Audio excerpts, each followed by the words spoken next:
Jazallahu ashaban Nabi Muhammad. Adakah perbuatan Nabi Sallallahu Alaihi Wasallam yang bukan sunnah? Perbuatan Nabi ini ibadah ya, bukan adat kebiasaan sehari-hari. Makan anu, minum anu, suka ini, nggak suka itu, bukan. Ini ibadah. Salat misalnya, puasa misalnya, zikir, wirid. Dan itu dilakukan oleh Nabi. Dan ternyata itu bukan sunnah. Adakah? Mikir sebentar. Dilakukan oleh Nabi dan itu ibadah mahdhah, jelas. Bukan ibadah ghairu mahdhah. Senyum, cari nafkah, berbakti kepada orang tua, menolong orang, ini kan ibadah ghairu mahdhah. Kalau itu ya ini nggak usah Nabi, nggak usah kita. Orang-orang kafir juga melakukannya. Orang-orang kafir hampir setiap hari melakukan ibadah ghairu mahdhah. Yang berderma, yang menyenangkan ayah ibunya, yang senyum, yang menyantuni fakir miskin. Ini kan semua ibadah ghairu mahdhah, dilakukan oleh orang-orang kafir. Kalau mahdhah tidak mungkin. Tidak ada satupun orang kafir yang melakukan ibadah mahdhah. Nah, ini Nabi melakukan ibadah mahdhah. Salat, puasa, zikir, wirid. Tapi itu bukan sunnah. Haram kita mengikuti. Adakah? Ada. Bisa sebut contoh? Iya, puasa wisal. Puasa wisal ibadah, jelas ibadah. Puasa. Bolehkah kita mengikuti? Nggak boleh, haram. Para sahabat sudah mau mengikuti dan Nabi melarang. Tapi ngeyel ya awalnya ya, karena merasa kuat, lalu diberi pelajaran oleh Nabi, ditambahkan akhirnya berat ya. Ini menunjukkan bahwa para sahabat yang manusia terbaik bukan maksum, tetap mereka berbuat kesalahan tapi ditarbiyah oleh Nabi, didakwai oleh Nabi dan akhirnya mereka menjadi baik. Jadi kebaikan para sahabat itu pakai proses. Bukan tanpa proses, tiba-tiba ketika masuk Islam menjadi manusia terbaik. Tidak seperti itu. Ya banyak kisah bagaimana tarbiyah Nabi kepada para sahabat, kepada istri-istri beliau. Dalam perang Khaybar, antum saksikan bagaimana para sahabat terus ingin bertahan di depan benteng itu. Kata Nabi, pulang. Mereka masih terus berambisi untuk mengalahkan, membuka benteng itu. Ketika Nabi sholat Jumat sedang berkhutbah, datang dagangan dari Syam. Apa yang dilakukan oleh para sahabat? Ya, keluar meninggalkan Nabi, nyisa kira-kira 8 atau 9 orang ke dagangan itu. Maka turun akhir surat Al-Jumu'ah itu. Ya. Dan antum tahu ini dijadikan alat oleh Rafidhah. Jadi jadikan hujah oleh Rafidhah. Lihat nih kelakuan para sahabat. Ya. Saya pernah menyaksikan langsung di televisi. Tokoh Rafidhah besar di negeri kita ini. Ketika debat waktu itu sama MUI atau apa, bahwa Anda menjelek-jelekkan para sahabat, Anda mencaci maki para sahabat. Dengan entengnya dia menjawab, saya tidak menjelek-jelekkan, saya tidak mencaci maki, saya cuma mengungkapkan fakta bahwa para sahabat itu meninggalkan Nabi saat Nabi khutbah Jumat. Apa ada di antara kita seperti itu? Lihat, kaum muslimin digiring. Ya sekarang sebodoh-bodoh kaum muslimin, semaksiat-maksiat kaum muslimin, lagi Jumatan, khotib lagi khutbah, keluar. Karena ada barang bagus datang, hampir-hampir nggak ada. Apalagi yang jadi khotib siapa? Rasulullah SAW. Itu memang terjadi. Itu dijadikan alat oleh dia. Dia lupa bahwa kebaikan para sahabat, kesempurnaan para sahabat, pujian Allah kepada para sahabat, jaminan Allah kepada para sahabat surga, ridho, ampun. Itu dengan proses. Itu sedang proses menuju kebaikan. Ya istilah kita guru terhadap murid, kadang dijewer, kadang di ini, di itu kan wajar. Akhirnya menjadi baik. Gitu ya. Nah, jadi antum tahu.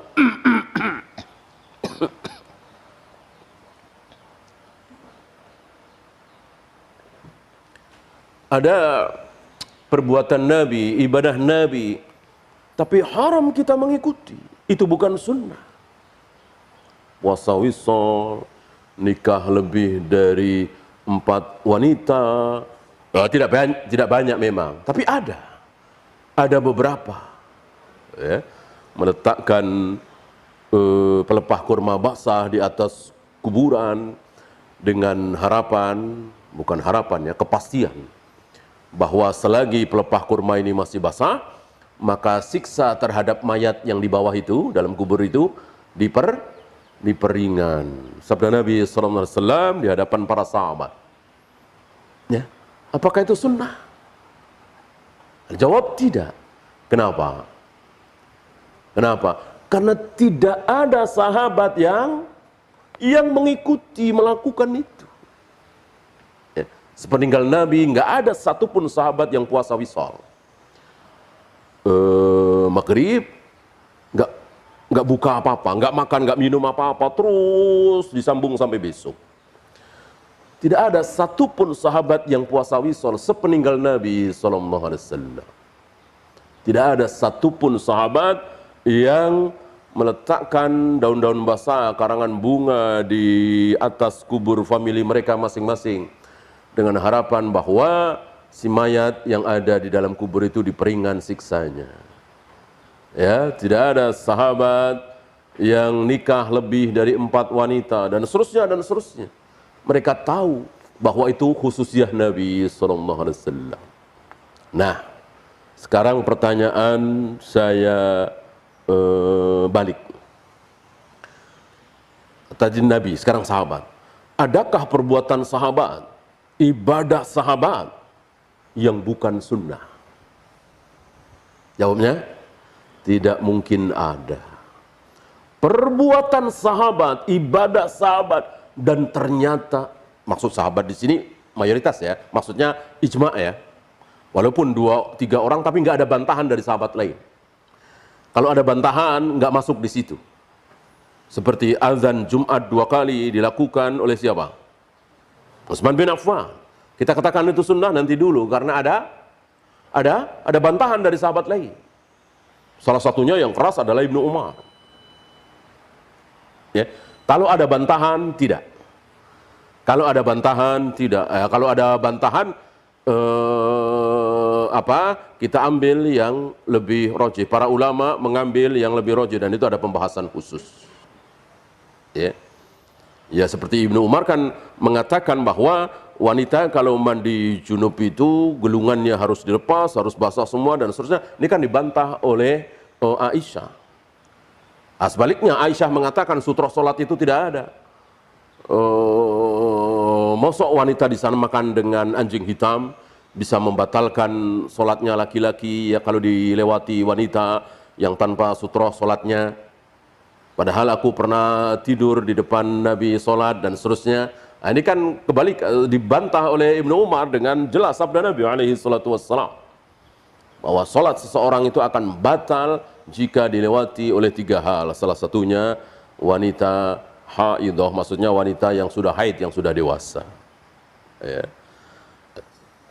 Ini sekali lagi perbuatan para sahabat yang tidak dibantah oleh sahabat yang lain.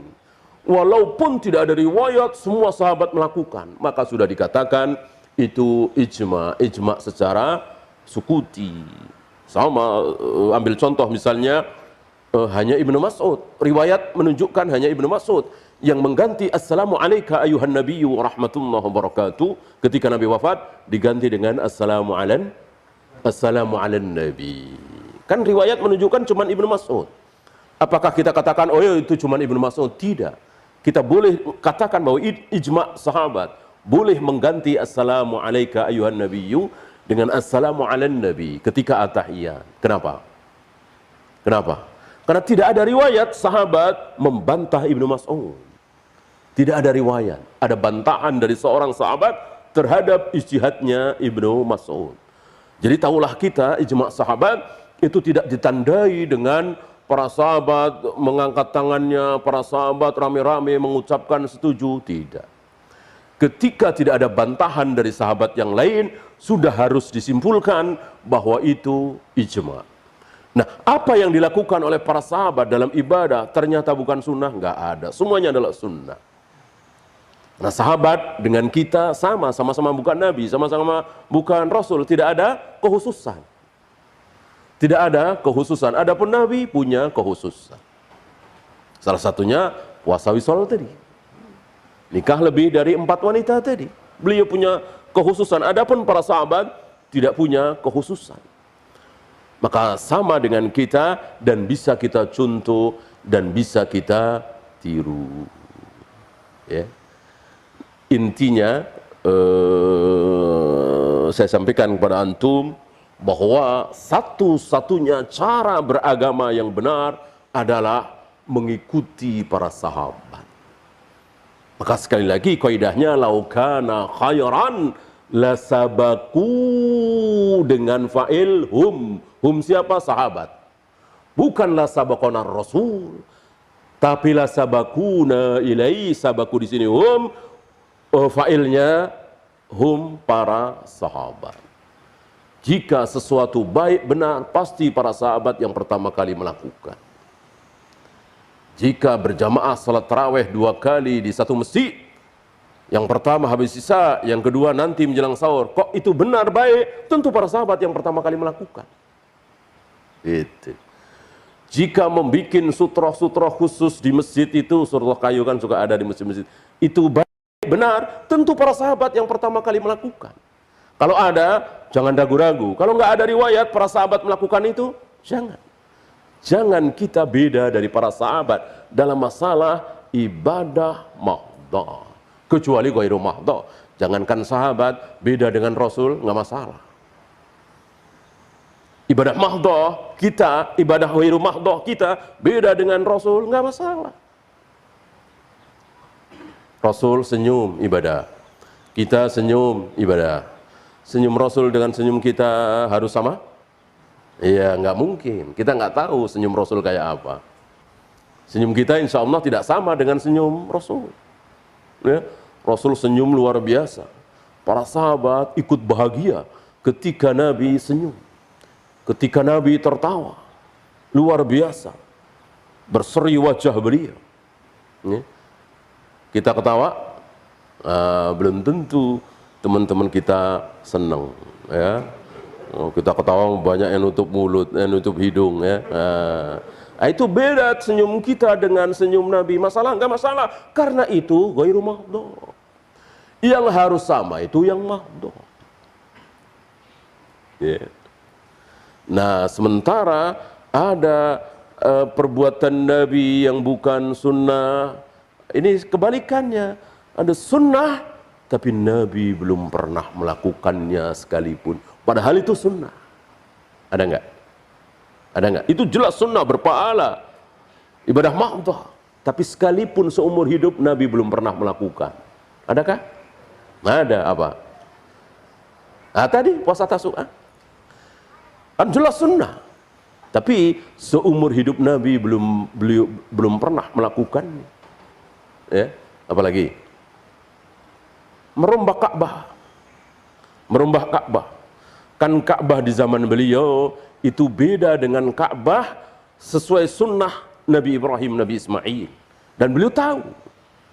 Dan beliau mengatakan, kalau bukan karena kaummu yang diajak bicara Aisyah, maksudnya para wanita yang tentu banyak ngomong, imannya lemah dan seterusnya. Dan bukan karena kita baru saja keluar dari kekufuran. Ya, kan bukan ratusan tahun ya Islam datang ketika Nabi bersabda ini, baru belasan tahun. Ya kan beliau cuma 23 tahun kan beliau menjadi Nabi, menjadi Rasul. Kalau bukan karena itu, aku sudah rombak Ka'bah. Ya, pintu masuk beda, begitu keluar beda. Hijr Ismail aku tinggikan karena Hijr Ismail ini bagian dari Ka'bah, karena kekurangan saja materialnya, maka segitu, nanti begini, ini begini, ini begini, disabdakan oleh Nabi, dicatat dengan sangat akurat di kepala Aisyah. Aisyah luar biasa hafalannya. Dan itu kebaikan. Sampai beliau wafat, beliau belum rombak Ka'bah sesuai dengan kebaikan yang dicontoh oleh Nabi Ibrahim, Nabi Ismail. Dan apa yang diucapkan oleh Nabi disampaikan oleh Aisyah kepada keponakannya, anaknya Asma, anaknya Zubair bin Awam. Zubair bin Awam nikah dengan Asma kan? Siapa anaknya Asma? Anaknya Zubair bin Awam, Abdullah bin Zubair, yang sering digendong-gendong oleh Aisyah. Ya, maka Aisyah berkunyah Ummu Abdillah, ibunya Abdullah, maksudnya Abdullah bin Zubair itu. Ya. Karena wanita laki-laki yang tidak punya anak boleh berkunyah. Nah, disampaikan kepada Abdullah bin Zubair dan dicatat pula dengan hafalan yang kuat oleh Abdullah bin Zubair bahwa Ka'bah yang benar sesuai dengan contoh Nabi Ibrahim begini. Akhirnya Abdullah bin Zubair sempat menjadi khalifah. Zaman fitnah ini ya, sempat menjadi khalifah. Wabil khusus, tadinya semua, lalu berkurang. Menakjubkan sekaligus mengharukan ya, kisah Abdullah bin Zubair. Kekuasaannya tadinya luas. Hampir seluruh dunia Islam di bawah kepemimpinan beliau. Akhirnya Syam lepas oleh Marwan bin Hakam. Tinggal Hijaz. Lepas lagi tinggal Mekah, Madinah. Madinah lepas, tinggal Mekah. Mekah lepas, tinggal Masjidil Haram. Masjidil Haram lepas, tinggal Ka'bah, di sekeliling Ka'bah doang.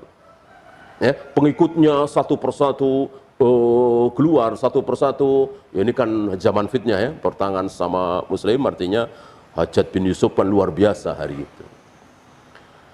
Nah, sebelum ketika beliau menjadi penguasa itu, Ka'bah betul-betul dirombak persis seperti yang disabdakan oleh Nabi. Ya, dan tidak ada satupun sahabat, apalagi tabi'in, yang protes. Memang begitu. Banyak yang tahu sabda Nabi yang diriwayatkan oleh Aisyah. Nah, setelah kekuasaannya itu habis, hanya sekitar Ka'bah saja, dan luar biasa semuanya keluar ya, Barok berlepas diri, tinggal satu. Siapa? Ibunya. Luar biasa ya. Asma siap mati demi membela anaknya ini. Kasih sayang seorang ibu. Akhirnya digantung, akhirnya dibunuh secara kejam oleh Hajjaj bin Yusuf. Dan Ka'bah diapain oleh Hajjaj bin Yusuf? Ka'bah dibalikin lagi. Dibalikin lagi secara semula, dia nggak terima. Kita tahu siapa Hajjaj bin Yusuf ya. Sampai kezalimannya, kekejamannya, kesadisannya, kebengisannya luar biasa. Sampai Hasan Basri mengatakan, seandainya nanti masing-masing umat, generasi kaum itu berlomba di hadapan Allah untuk menyerahkan manusia paling zalim di zamannya, kita serahkan nanti Hajjaj bin Yusuf, kita menang. Bahasa beliau ya, artinya zalimnya luar biasa, sangat luar biasa. Dan ini pelajaran besar bagi kita ketika kita dipimpin oleh seorang pemimpin yang zalim tapi muslim. Hajjaj bin Yusuf muslim. Hajjaj bin Yusuf bukan Kristen, bukan Yahudi, bukan Buddha, bukan Hindu, bukan ateis, muslim, sholat. Tapi kejamnya luar biasa. Muslim kan macam-macam. Hari itu ada sahabat, hari itu banyak para tabi'in, dan semuanya diam. Semuanya diam. Gak ada satupun yang mengatakan kita galang persatuan, kita lawan Hajjaj bin Yusuf, kita turun ke jalanan, kita siapkan senjata, kita ini, kita gak ada. Semuanya diam, semuanya sabar. Karena apa? Karena sunnah Nabi SAW. Ketika kita dipimpin oleh seorang muslim yang zalim, sabar, sabar. Dan kesabaran para rakyat hari itu karena mereka faham sunnah, membuahkan hasil yang luar biasa. Allah matikan Hajjaj bin Yusuf. Mudah sekali bagi Allah. Allah berikan hadiah kepada para rakyat kaum muslimin hari itu dengan pemimpin yang luar biasa, jauh lebih tinggi. Hajjaj bin Yusuf kan cuma Mekah Madinah, ya kan, istilahnya amir gubernur saja. Diganti dengan seorang khalifah yang luar biasa, ya, yang di zaman itu harta melimpah ruah sampai para amil zakat kebingungan mencari mustahik yang berhak nerima zakat, fakir, miskin. Ini zakat mau dikasih siapa? Nggak ada fakir, nggak ada miskin, melimpah harta luar biasa. Ya, sama dengan hari ini para amil kebingungan juga.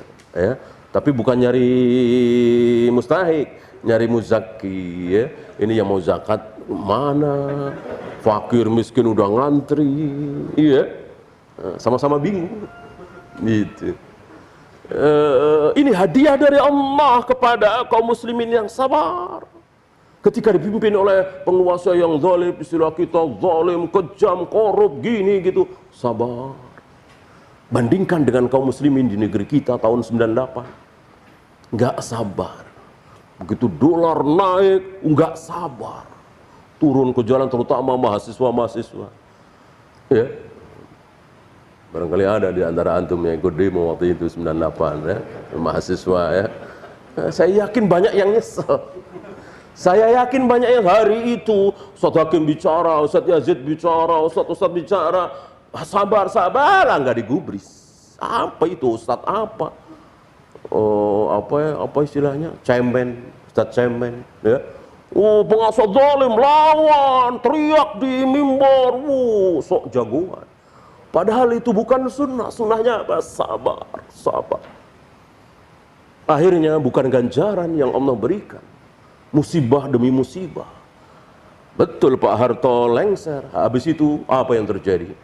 Kemakmuran, kesejahteraan, persatuan? Enggak. Cekcok luar biasa, gambar porno di mana-mana. Majalah apa itu dulu? Playboy yang hampir tidak mungkin terbit di Indonesia terbit. Aliran sesat begitu berani, satu provinsi hilang, dan seterusnya. Ya, setahun, 2 tahun, 5 tahun baru terasa. Ya, akhirnya dilecehin nama beliau, enak camanku toh. Jadi tahu sendiri. Ya, maka ini pelajaran besar. Ini masih mending di kita. Coba di Mesir waktu itu, yang di Irak, di Syria apalagi hancur-hancuran. Karena ketidaksabaran kaum muslim tidak mengikuti para sahabat.